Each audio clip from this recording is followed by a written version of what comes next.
Hello, good evening everyone. Welcome to our channel CPC education. आज का जो हमारा टॉपिक रहने वाला है वो रहने वाला है डेटा वैलिडेशन के ऊपर। यानी कि आज हम जानेंगे डेटा वैलिडेशन क्या होता है, डेटा वैलिडेशन की क्या क्या इंपॉर्टेंसी होती है, डेटा वैलिडेशन का क्या वर्क होता है, या फिर डेटा वैलिडेशन के कितने स्टाइल होते हैं। तो पहले देख लेते हैं कि डेटा वैलिडेशन क्या होता है। डेटा वैलिडेशन एमएस एक्सेल का एक फीचर होता है जिसका यूज हम करते हैं कि ताकि डाटा को सही रूप में और सही तरीके से सेल के अंदर एंटर करवा सकें। डेटा वैलिडेशन एक ऐसी प्रक्रिया होती है जो यह सुनिश्चित करती है कि हम डाटा को सेल के अंदर किस रूप में या फिर सही रूप में सही तरीके से किस तरीके से एंटर करते हैं। यह जब हम क्या करते हैं किसी सॉफ्टवेयर पे किसी डाटा को फिल करते हैं या फिर किसी फॉर्म पे किसी डेटाबेस पे किसी डाटा को फिल करते हैं, तो डेटा वैलिडेशन उसको पहले चेक करता है कि क्या ये डाटा सही है, क्या ये डाटा का फॉर्मेट सही है या फिर ये डाटा इनकम्प्लीट तो नहीं। तो इसी प्रक्रिया को डेटा वैलिडेशन के नाम से जाना जाता है। अब देख लेते हैं इसकी इम्पोर्टेंसी, यानी कि डेटा वैलिडेशन का क्या महत्व होता है। तो पहला है हमारा इसमें प्रिवेंटिंग एरर्स। प्रिवेंटिंग एरर्स का मतलब होता है एक्सेल में जब हम कोई डेटा एंटर करते हैं तो जब हम उसमें कोई लिस्ट बनाते हैं या फिर कोई रिपोर्ट बनाते हैं तो कई यूजर क्या कर लेते हैं, अलग अलग लिस्ट में या फिर अलग अलग रिपोर्ट में गलती से बहुत सारी गलतियां कर लेते हैं। जैसे कि कोई अगर टेक्स्ट वाला कॉलम है उसमें नंबर फिल कर देते हैं या फिर एज वाला कॉलम है उसमें टेक्स्ट फिल हो जाता है। तो इसके लिए जो डेटा वैलिडेशन का यूज किया जाता है तथा डेटा वैलिडेशन ऐसी गलतियों को रोकता है। दूसरा इसका इंपॉर्टेंस है सेविंग टाइम। यह हमारी टाइम को भी क्या करता है, सेव करता है। डेटा वैलिडेशन में अगर जो डेटा वैलिडेशन के रूल हैं हम अगर उसको पहले से ही लगा के रखें तो हमारा जो वर्क है वो गलत नहीं होगा, जिसको सुधारने की आवश्यकता हमें नहीं पड़ेगी। इस तरीके से हमारी टाइम की बचत भी इसमें होती है। अगला आ जाता है हमारा इसमें इम्प्रूविंग डेटा क्वालिटी। इसमें हमारे डेटा की क्वालिटी भी इम्प्रूव होती है। जब हमने काम करने से पहले हम अपने डेटा वैलिडेशन के रूल को सेट करके रखते हैं तो जो डेटा वैलिडेशन होता है वो किसी भी प्रकार के एरर्स को नहीं होने देता है। जिस प्रकार की हमारे काम की सटीकता बनी रहती है तथा हमारा जो डाटा होता है उस डाटा की क्वालिटी होती है वो इम्प्रूव होती है।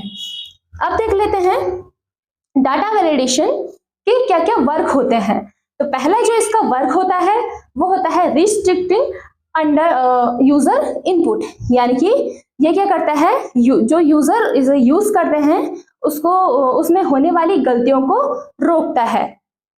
जैसे कि अगर हम क्या कर रहे हैं, हमने डेटा वैलिडेशन का रूल लगाया है और हमने उसमें रूल लगाया है कि यहाँ पे हमारी जो डेटा होगा वो हमें इसमें या फिर नंबर ही चाहिए या फिर वहाँ पे टेक्स्ट ही चाहिए। तो जिस प्रकार का रूल हम अप्लाई करते हैं एक्सेल के अंदर उसी प्रकार का डाटा वो हमको देता है। यानी कि अगर हम किसी टेक्स्ट वाले कॉलम पे नंबर को इनपुट करेंगे तो वह उसे नहीं लेगा और उसमें हमें तुरंत एक एरर मैसेज दे देता है। दूसरा आ जाता है हमारा इसमें सेटिंग लिमिट। इसमें हर एक सेटिंग की अपनी एक लिमिट होती है। जैसे कि हमने इसमें सेटिंग लगाई है कि जो हमारी एज है वो 18 से 30 के बीच में होनी चाहिए, या फिर हमें यहाँ पे जो डेट भरनी है वो 2025 से पहले की भरनी है।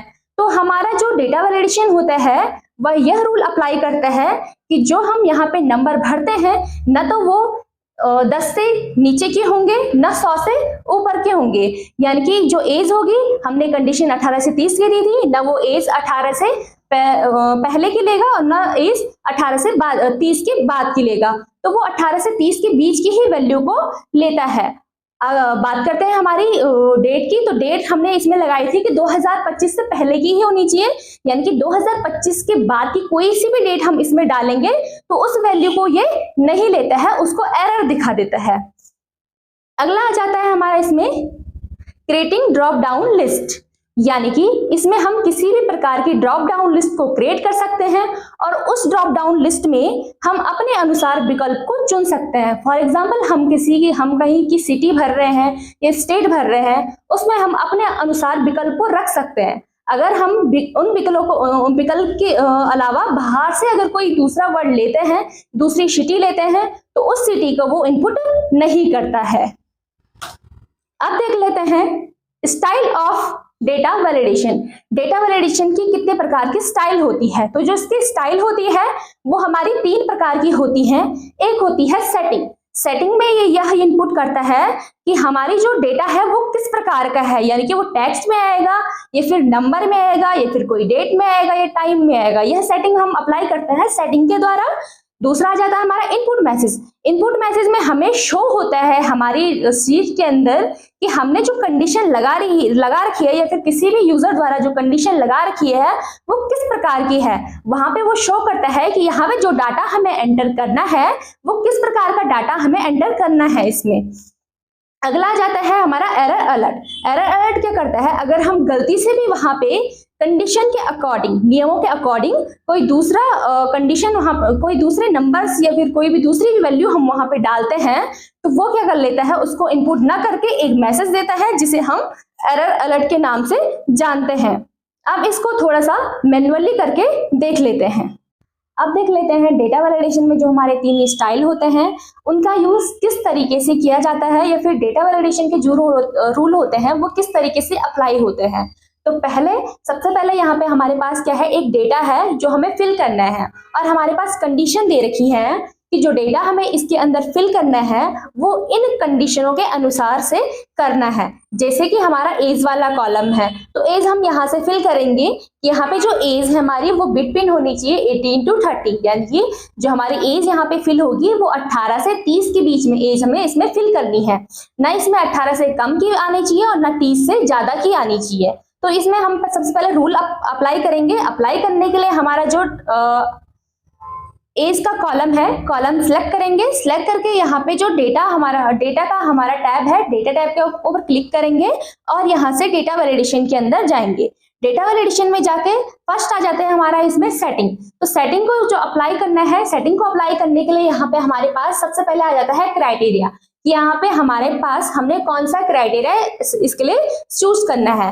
तो यहाँ पे सबसे पहले बाय डिफॉल्ट जो आया रहता है वो रहता है एनी वैल्यू। एनी वैल्यू का मतलब होता है हम उसमें कोई भी वैल्यू एंटर कर सकते हैं, इसीलिए एनी वैल्यू से चेंज करके हमें क्या करना है, यहाँ पे इसे होल नंबर में चेंज कर देना है ताकि हमारे जो कंडीशन है वो नंबर के अकॉर्डिंग आ जाए। उसके बाद जो डेटा हमारा होगा वो बिटवीन टाइप का होगा। बिटवीन से हम वैसे तो लेस देन और ग्रेटर देन भी कर सकते हैं, लेकिन हमें यहाँ पे 2 वैल्यू के बीच का डेटा चाहिए तो इसके लिए यूज करेंगे हम बिटवीन का। और यहाँ पे जो मिनिमम वैल्यू रहेगी वो रहेगी 18 और मैक्सिमम वैल्यू रहेगी 30, यानी कि 18 to 30 के बीच जो वैल्यू हम डालेंगे वो हम यहाँ पे फिल करना होता है हमें। फिर उसके बाद दूसरा आ जाता है हमारे इनपुट मैसेज। इनपुट मैसेज का मतलब होता है कि जो कंडीशन हमने लगा रखी है उसको शो करवाना कि हमने यहाँ पे कौन सी कंडीशन लगा रखी है, वो मैसेज हमें देता है और दिखाता है। जैसे कि हमारे पास यहाँ पे जो मैसेज है वो टाइटल उसका रहेगा एज, यानी कि जो हमारा मेन टाइटल है वो यहाँ टाइटल में आएगा। और दूसरा इनपुट मैसेज में आ जाएगा जो हमने यहाँ पे कंडीशन लगा रखी है। तो हमने यहाँ पे कंडीशन लगा रखी है enter the value as between 18 to 30, यानी कि जो एज हमें फिल करनी है वो 18 से 30 के बीच फिल करनी है। तो ये जो मैसेज हमारा है वो हमें इस टाइप का शो होगा कि बाहर से हम सेल के अंदर क्लिक करेंगे और हमें यहाँ पे शो हो जाएगा कि जो हमें यहाँ पे कंडीशन लगानी है तो कंडीशन के अनुसार हमें यहाँ पे कौन सी वैल्यू को टाइप करना है। तीसरा आ जाता है हमारा एरर अलर्ट। एरर अलर्ट में हमें यहाँ पे शो करना होता है कि यहाँ पे अगर हम गलत वैल्यू हम गलती से एंटर करते हैं तो वो क्या हमें वो कौन सा मैसेज देगा। तो हमने वहाँ पे मैसेज लिख दिया है कि हमें यहाँ पे ये वाला मैसेज देगा कि यहाँ पे हमारी वैल्यू क्या नहीं है, वैलिड नहीं है। The value is not valid, आपकी वैल्यू क्या नहीं है, वैलिड नहीं है। तो इस तरीके से ये हमारा वर्क करता है डेटा वैलिडेशन के अंदर। इसी तरीके की हमारी जो और भी कंडीशन है इसी तरह अप्लाई हो सकती है। जैसे कि हमारा यहाँ पे कोई दूसरा कॉलम है या फिर हमें वहाँ पे टैक्स भरना है या फिर हमें वहाँ पे कोई दूसरी कंडीशन देनी है तो उसके लिए हमारे पास एक लिस्ट यहाँ पे होती है होल नंबर में। तो यहाँ पे होल नंबर में तो हमारे पास नंबर वाली वैल्यू आती है, लेकिन जैसे डेसिमल है, अगर हमने डेसिमल चूज कर रखा है तो डेसिमल में क्या हो जाता है, कोई अगर दशमलव वाली संख्याएं हमें चाहिए होती है हमारे सेल के अंदर तो यहाँ पे डेसिमल का यूज हम कर सकते हैं। लिस्ट में आ जाता है, जैसे हमें कोई सिटी भरना है, ड्रॉप डाउन बनाना है तो उसके लिए यूज किया जाता है लिस्ट का। उसमें लिस्ट में लेकर सोर्सेस चूज किए जाते हैं और वहां पे हमारे पास विकल्प अपने आप ही आ जाते हैं। उसके बाद अगर हमें कोई जैसे डेट ऑफ बर्थ भरनी है या फिर कोई डेट भरना है, तो डेट के लिए हमारे पास यहाँ पे ऑप्शन आता है डेट का, यानी कि डेट में जो हम क्राइटेरिया लेते हैं वो डेट का ही क्राइटेरिया हमारा होता है।